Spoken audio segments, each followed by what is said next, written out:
Okay, Virgo. The underlying energy here is the Queen of Swords. The Queen of Swords is a Gemini, Libra, Aquarius. However, the energies of this card speaks of someone that is very good at communicating. She cuts to the truth. She doesn't take bullshit, right? So the energy here is pretty much standing. It's not standing your ground, but it's like you're getting to the point where your truth matters. And where truth is coming up to be very important for you.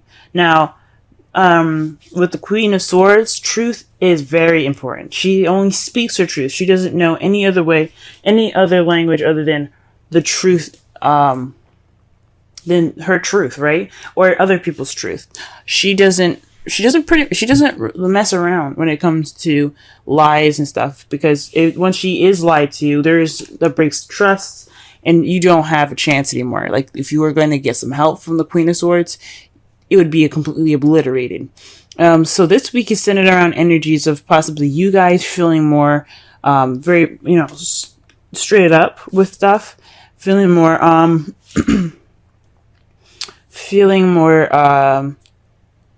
honesty oriented. Possibly this is a more logical and analytical week for you guys. Because things are kind of, you're cutting away at the bullshit this week. This is what it's focusing on. This could be somebody that you're dealing with as an air sign as well. Someone that is, very logical than emotional. But it could very well be you guys, just wanting to get to the truth and only the truth. Now, the heart of the reading, we have the Queen of Swords. The Queen of Swords is someone that is loving, very nurturing, someone that's very intuitive and very in tune to their feelings. They're not very they express it, they feel it, so that's how they are. They express it through their feelings, communicating it sometimes. That's what the Queen of Swords is all about. She's all about communicating and speaking her truth and saying things. Whereas the Queen of Cups, she just acts and she just feels. She doesn't actually act. She just feels those things. She doesn't exactly communicate them. So one thing about the Queen of Cups to remember is that she is all about the feels. She's all about how she feels. She's all about what she is in tune to hearing, which is which is her emotions and her feelings and things. That's why she is very intuitive, and that's why she is the tarot card reader as well. This is the problem circumstance, and is crossed by the Three of Cups. Now, the Three of Cups is all about friendships, communities, support, a network of people. It's a group, right? So this is speaking of possibly, lack of support, maybe. You're not getting that emotional support at this time. The Queen of Cups could also be a male. This is somebody that, all the queens that come up. I like to see it as you guys, male or female. I like to see the queens as you guys, as like this is something internal, and the kings as external. But it is not always the case. A lot of times, the Queen of Cups could be someone that's a Pisces, Cancer, Scorpio that you're interacting with, and they're not providing enough support for you guys, or you guys are feeling like that partner. Right? You guys, like I said before, this could be you guys being very much in touch with your feelings, and you guys are just dealing with a lack of support possibly right now. You're not really centered around friends. You're kind of possibly being swallowed up by a group. You're kind of hidden in the shadows. You're not getting that support. Right? So that's going on right now. So you guys are not getting that emotional support at this time. The Queen of Cups is also someone that's very romantic as well. So perhaps there isn't any romantic stability. Well, not romantic stability, but there isn't any kind of romantic support as well. The advice given for you guys this week is the Empress. The Empress is the manifestation card. She's also the motherhood card. Because she is the person that takes care. She's the caretaker. She's nurturing. She's very nurturing. She's very patient, like a parent, like a mother would be. I read this for I think it was Aries, but I'm not 100% sure. I read this for another sign, and I said it's time to have patience, as if you were patience with a mother, as if a mother would have patience. There's one thing very prominent about mothers, that they will, they will be patient with their kids, right? I'm not saying to actually be patient, like with your, like with anybody else, but but be patient with yourself if needed.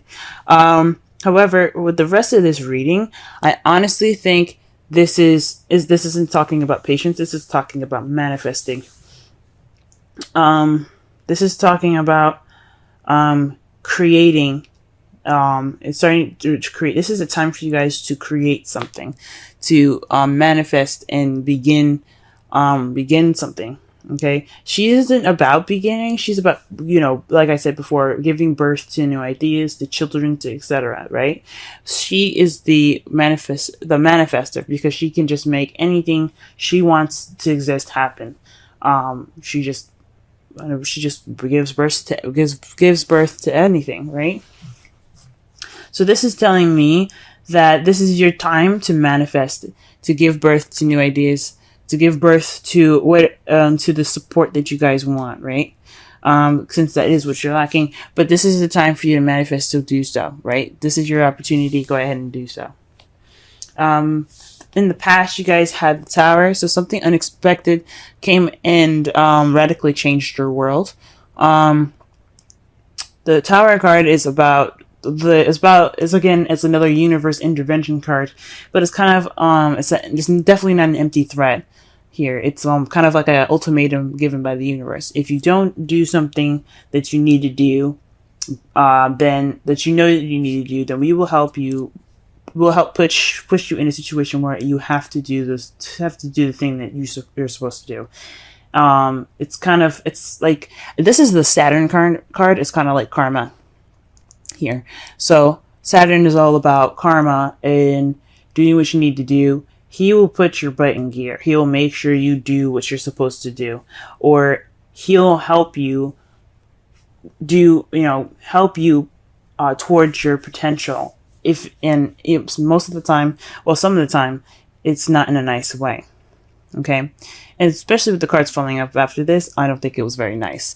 Sometimes the Tower can surprise you with something wonderful, right? It could be a wonderful, wonderful surprise because it's unexpected and you don't see it coming. But if it's something that you were supposed to do and you hadn't done it, then there is something, then it can leave you kind of discombobulated and having to work from the beginning, having to start all over, because as you see here, the people coming out of the Tower, they put a lot of work, and they grew it, they did the work that they needed to do to build a Tower, and then lightning struck, and now they got to start from ground zero. Okay, so that's in the past. So some unexpected change had radically changed your life. In the present, though, you have the Devil. So this is about attachments, addictions, habits, possibly, that you feel that you have no control over it, what you actually do. Because one thing about the Devil here is that the two people sitting on the bottom, they have chains around their necks, but they don't look distressed. They're chilling, drinking, hanging out, right? This one, like the lady here, she can easily get out because her chains are just filled with flowers. So if she wanted to leave, she could just simply stand up, break the vines, and be out, But this is voluntary. This is something that they want to do. They don't care to just hang out with the Devil. With these two people there, this speaks of a voluntary addiction. So it's something that can be broken, but you decide not to. So there could be some habits that are going on that you guys are like having to confront now. Maybe trying to break these addictions at this time. But there's definitely some sort of attachment of some sort that is voluntarily like this is kind of on you guys at this point, because it's, like I said, this is voluntary. He doesn't make you stay. It's up to you. So for some of you guys, could be like a karmic relationship that you guys are attached to, and those are not so very voluntary. The karmic relationship is very, very difficult to break out of. Okay. it's kind of, pretty much like a deep and innate connection that you feel like you can't break, but in a way it's very weird. It's like you can, but you can't. It's so strange. Some of you guys could be having a connection with someone that is lacking in support, but you have some sort of connection with this person. It could be a Pisces, Cancer, Scorpio, or an Gemini, Libra, Aquarius. There could be some sort of connection in that sense, or there could be some habits that you should be breaking at this time, or there's some habits that you kind of went back to, and they're not really helpful. When you have the devil come up in your present, that's just habits that you should let go of. They're not necessarily any habits that you should keep. But however, in your foreseeable future, you do have the devil. Sorry, you do have death. Death is speaking of letting go of the past, like completely, letting it die out, okay? Letting it completely go, letting it just die. So that way you have a new beginning ahead. It's a slow, mournful kind of change here. As you see, there's, it's sad, it's dark, it's kind of grim, but the process is purifying. What the death is about is Pluto rules death, okay? Pluto is all about purification. So when you see this card, you see yourself in the future purified. So whatever in the past happened is completely died.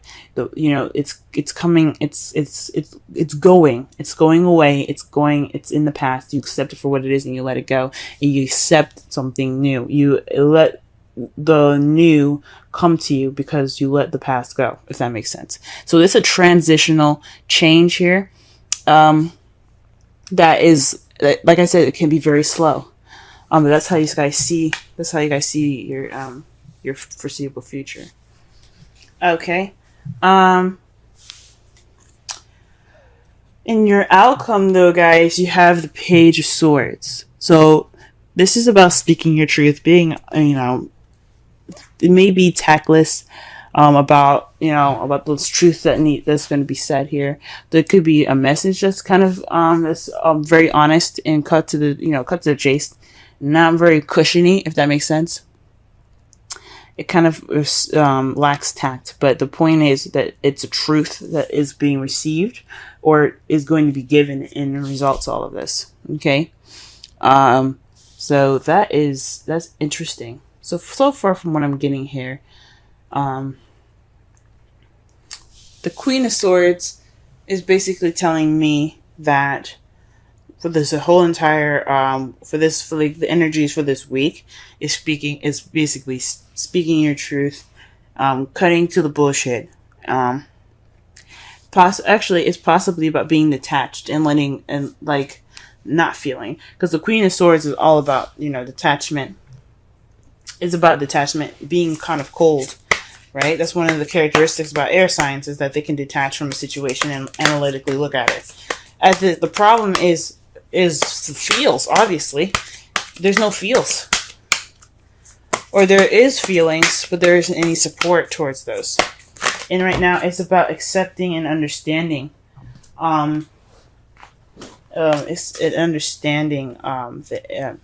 Those feelings, possibly, or being the Empress and being the caretaker, taking care of yourself if this is you and you're single, taking care of your partner in regards to the feelings. And the Empress is again the manifestation card, so perhaps this is a time for you to manifest romance, right? Express your love. Go ahead and make the romantic gestures.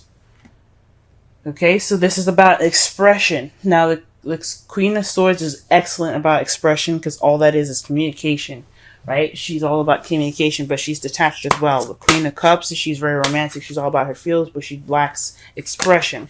Okay, she's very romantic, but she doesn't express that. Okay, because that's what the Queen of Swords is about. So perhaps this is for you. This is a time for you not only to be a caretaker and for yourself, if needed, or for your partner, but this is also a time for you to manifest a romantic support between two people. I don't think this is a third-party relationship at all. because I don't see anything else. I don't see any other card other than the Three of Cups. I don't see this as a third-party relationship. Some of you guys could be dealing with a third-party relationship with a Queen of Cups, but I don't think so, okay? Especially not with the cards coming up here. For your Wisdom Oracle card, you have Serendipity, and this is just speaking about luck being on your side right now, guys. This is a time for you definitely to manifest a romantic support network for yourself, or for you and your lover or your partner, because luck is on your side. This is a change of, it's like the Wheel of Fortune. You know, the Wheel of Fortune is about change of luck, and things like that. So with Serendipity, this is saying luck is on your side. You can do whatever you want to do because luck is on your side. Okay, pretty simple, pretty straightforward. So sum up this whole reading, guys. Express your love. Express how you feel. Don't let those things bottle up inside. Create that network of support for yourself and for your love if you guys have a partner. Okay, work on those bad habits so that way you can transition to a more stable, not to more stable, but to a more transitioning and healthy new beginning. Because after death, there's only can be something new.